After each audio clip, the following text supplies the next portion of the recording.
So as a lot of you guys already know, I heat my house and the shop and that building over there with the fuel source that's in that bin. So one question I get from you guys sometimes is, how long does the bin last? Well, if that bin is right full to the top, it would probably go one full heating season. This year I might come up a bit short, but we'll see, because I didn't do my proper maintenance at the beginning of the year, and I should have cleaned out the air slots on the burning head, and I'll show you what I'm talking about. About the width of a hacksaw blade, and you can see several of them side by side. See them there? So every year before the heating season starts, I climb in the boiler before I start it up, and I run the hacksaw blade through those slots, because that's the air that feeds the fire. And this year before I started it up, I figured, well, it's working good enough, and I didn't do that, and so the fire was not as efficient as it should have been. So right now it's working well, because a week or two back I climbed in there and I finally got that job done. So normally I do that every year, and just this year I slacked off and I didn't get it done. I'm going to close this door up. Oh, and so you can see it turning there.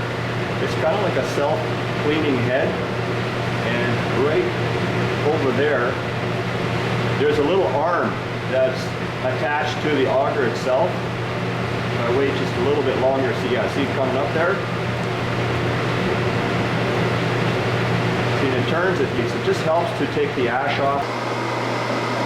So that's the drive system, half-inch electric motor, and it turns a gear reduction gearbox, and then through a belt it turns another gear reduction box, and then it turns the auger right there. So you can see it actually turns pretty slow.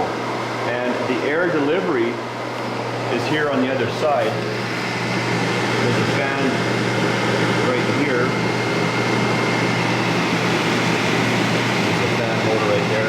So this fan, I got to regulate that air just right.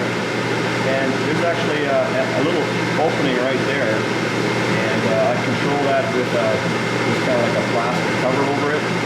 And if I pull that plastic cover back, then that opening gets bigger. But if I go too big, then the fire doesn't burn properly, and if it's too small, then it burns too black and too much smoke.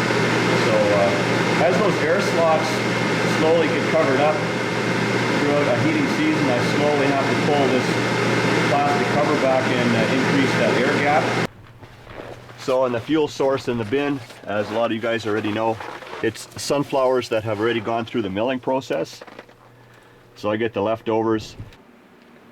So another question was, why would I use plastic axles on the eRevo? And if you have one of these machines, you know that the axles do break pretty easy. So that's one right there. And I actually upgraded mine to the Traxxas Summit axles. So here is typically where they break off, this ear right here. And you can see on the Summit axle it doesn't have that anymore, and I have a video back a ways in my channel on how to do that conversion. So I used to go like, it was pretty rare to go through one battery charge and not break an axle with these, but since I changed over to these, it's been a huge improvement, and it's really rare that I'm going to break one now. I really don't think about axles much anymore. So I've got enough of these to change over to the steel ones, but I don't, because I actually like the fact that there's a bit of a cushion in that plastic axle, and what it does is it puts takes a bit of the shock off of the other drive shaft between the transmission and the differential, and also it's easier on the differential itself. So that's why I do it. It's easier on the rest of the drive line. Another one is, do I have drawings for the buggy project? And as primitive as this sounds, I have one drawing, and before I started on this project here with the long suspension, I spent about maybe 1-2 minutes drawing this really quick, and I said, yeah, that's about what I want it to look like. So if you want to know if I have drawings, that's it, that's what I have. So I'll edit this so that I can put the real machine, you know, together with this drawing, and then you can compare and you tell me if it is what it was supposed to be. So another question I get once in a while about the sandrail project is, don't you think it's going to be too heavy? And that's actually a good question. It's almost a bit perplexing just to wrap your mind around that question. And let me kind of guide you into my line of thought with that. You go on YouTube and you see these sandrails out there, and they've got they're out there in the dunes, and they've got seating capacity for as many as 6 people.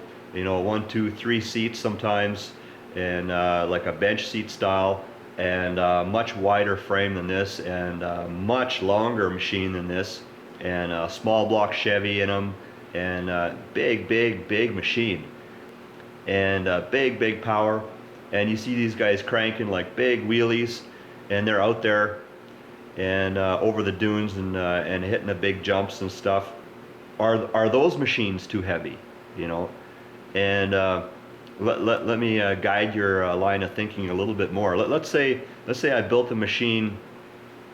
It had 5 feet tall tires about, and it weighed 10,000 pounds, and it kind of looked like this.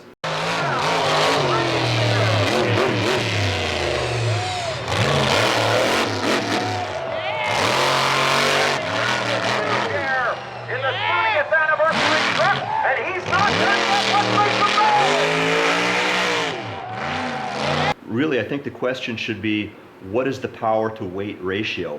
You see what I'm saying? You put enough power into a project, and it wakes right up, and it's going to respond and do all the stuff that you're trying to do with it, or at least hopefully. So is it going to be too heavy? I don't think so.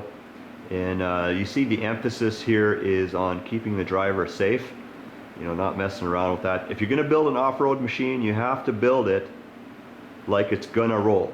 So another one is, how long does a hole saw last?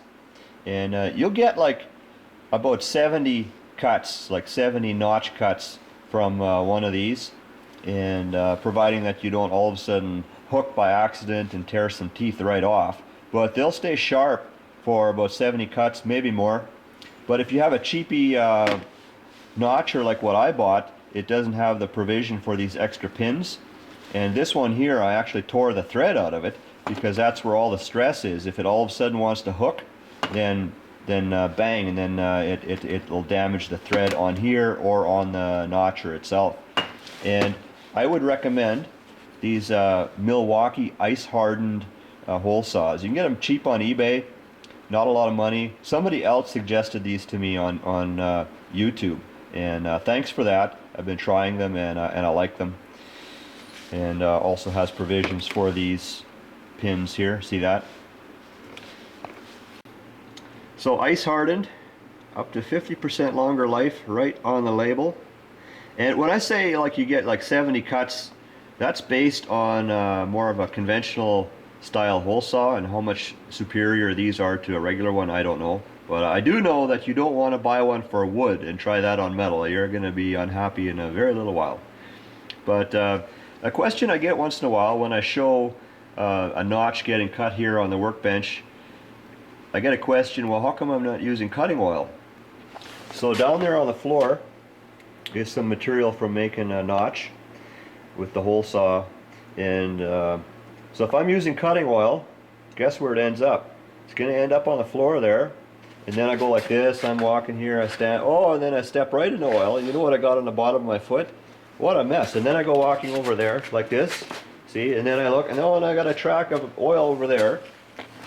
And I guess I could make like a, maybe like a tray or something here to catch the oil, and then you're cutting there, and the oil dribbles in there, and then then you tipped over the tray, and then you step in it, and then okay, so then well, when we're done with it, we'll put the tray on over here so we don't make a mess there. And then the tray is there, and then you're talking with somebody, and then you lean like this with your elbow, and yeah, blah blah blah. And then you got that, just no. I just say no to the mess. That's my philosophy on that. I just don't want the oily mess, and that is why, my friends, I don't use cutting oil. I just don't want the mess. And the couple of dollars that it might save in the course of wearing out a hole saw, which takes an awful long time, it's just it's not worth the oily hassle.